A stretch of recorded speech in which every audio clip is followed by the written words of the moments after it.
আসসালামু আলাইকুম। বাংলাদেশ বেতার সিলেট সংবাদ পড়ছি জয়শ্রী দেব জয়া। আসন্ন ত্রয়োদশ জাতীয় সংসদ নির্বাচনে ভোটার এলাকার বাইরে অবস্থানরত সকল ভোটাররা আইটি সাপোর্টেড পোস্টাল ব্যালটের মাধ্যমে ভোট দিতে পারবেন। গতকাল নির্বাচন কমিশনের স্বাক্ষরিত বার্তায় একথা বলা হয়েছে। এতে বলা হয়, আগামী সংসদ নির্বাচনে বিদেশে অবস্থানরত বাংলাদেশি ভোটার নির্বাচনী দায়িত্বে নিয়োজিত ও নিজ ভোটার এলাকার বাইরে অবস্থানরত সরকারি চাকুরিজীবী এবং আইনি হেফাজতে থাকা ভোটাররা আইনি সাপোর্টেড পোস্টাল ব্যালটের মাধ্যমে ভোট দেবেন। যে ভোটাররা পোস্টাল ভোট বিডি অ্যাপে নিবন্ধিত থাকবেন শুধু তারাই ডাকযোগে ভোট দিতে পারবেন। আগামী 16 নভেম্বর এই অ্যাপের উদ্বোধন করা হবে। এই অ্যাপের মাধ্যমে কত তারিখ পর্যন্ত নিবন্ধন করা যাবে তা সেদিন জানানো হবে। মৌলভীবাজারে অপরাধ দমনে পুলিশের সেবা কার্যক্রম সম্পর্কে অবহিতকরণ সভা অনুষ্ঠিত হয়েছে উপজেলার শেরপুর পুলিশ ক্যাম্পে।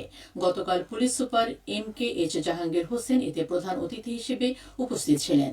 জেলা পুলিশ প্রশাসন আয়োজিত এই সভায় পুলিশের সকল পর্যায়ের সদস্য, ব্যবসায়ী, ইমাম, মুয়াজ্জিন, শিক্ষার্থী সহ গণ্যমান্য ব্যক্তিবর্গ উপস্থিত ছিলেন।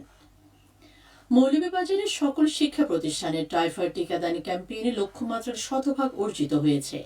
জেলার 2647টি শিক্ষা প্রতিষ্ঠানের প্রাক প্রাথমিক থেকে নবম সমমান শ্রেণীর 3,83,446 জন শিক্ষার্থীকে 1 ডোজ টিকা প্রদান করা হয়েছে। গত 1 অক্টোবর থেকে 30 অক্টোবর পর্যন্ত এই ক্যাম্পেইন চলমান ছিল। এখন চলছে বাড়ি বাড়ি গিয়ে নিবন্ধনকৃতদের টিকা প্রদান। তাছাড়া বিভিন্ন এনজিও প্রতিষ্ঠান পথশিশুদের টিকা প্রদান করছে। আগামী 13 নভেম্বর পর্যন্ত এই কার্যক্রম চলবে। জেলায় 5,58,824 জন শিশুকে এই টিকা প্রদানের লক্ষ্যমাত্রা নির্ধারণ করা হয়েছে। 9 মাস থেকে 15 বছর কম বয়সী সকল শিশুকে এই কর্মসূচির আওতায় আনা হবে। যাদের জন্মসনদ নেই তারাও এই টিকা নিতে পারবে। শাহজালাল বিজ্ঞান ও প্রযুক্তি বিশ্ববিদ্যালয়ের 2025-26 শিক্ষাবর্ষের প্রথম বর্ষ প্রথম সেমিস্টারের ভর্তি পরীক্ষা আগামী 13 এবং 14 জানুয়ারি অনুষ্ঠিত হবে। বিশ্ববিদ্যালয়ের রেজিস্ট্রার স্বাক্ষরিত এক প্রেস বিজ্ঞপ্তিতে এই তথ্য জানানো হয়েছে। ভর্তি সংক্রান্ত বিস্তারিত তথ্য বিশ্ববিদ্যালয়ের ওয়েবসাইট ও বিজ্ঞপ্তির মাধ্যমে পরবর্তী সময়ে জানানো হবে।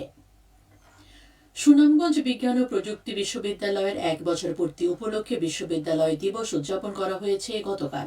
বিশ্ববিদ্যালয়ের শান্তিগঞ্জের অস্থায়ী ক্যাম্পাস থেকে বের করা হয় বর্ণাঢ্য আনন্দ র্যালি।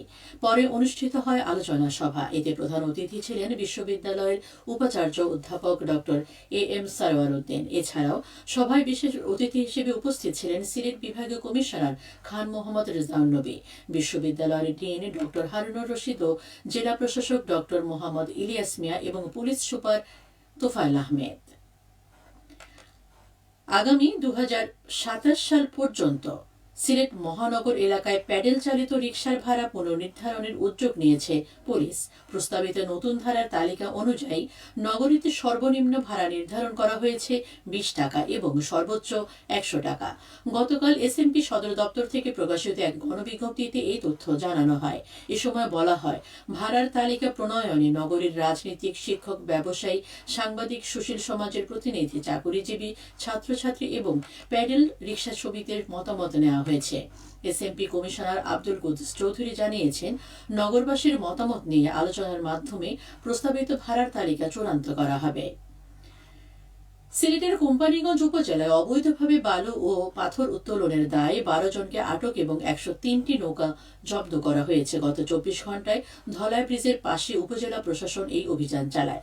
এ সময় জানানো হয়, ধলাই সেতু ও সাদা পাথর পর্যটন এলাকাকে সুরক্ষিত রাখতে এবং পরিবেশ রক্ষায় নিয়মিত অভিযানের অংশ হিসেবে এই মোবাইল কোর্ট পরিচালনা করা হয়।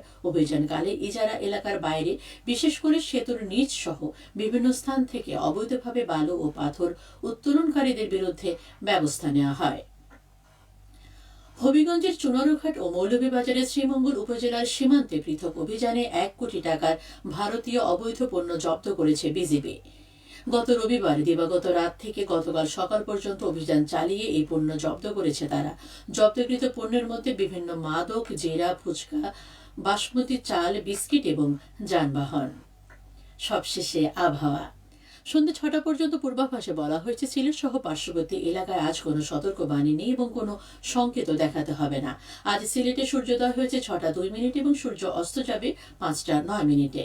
সংবাদ শেষ হলো। আমাদের পরবর্তী স্থানীয় সংবাদ প্রচারিত হবে বিকেল 4টা 30 মিনিটে।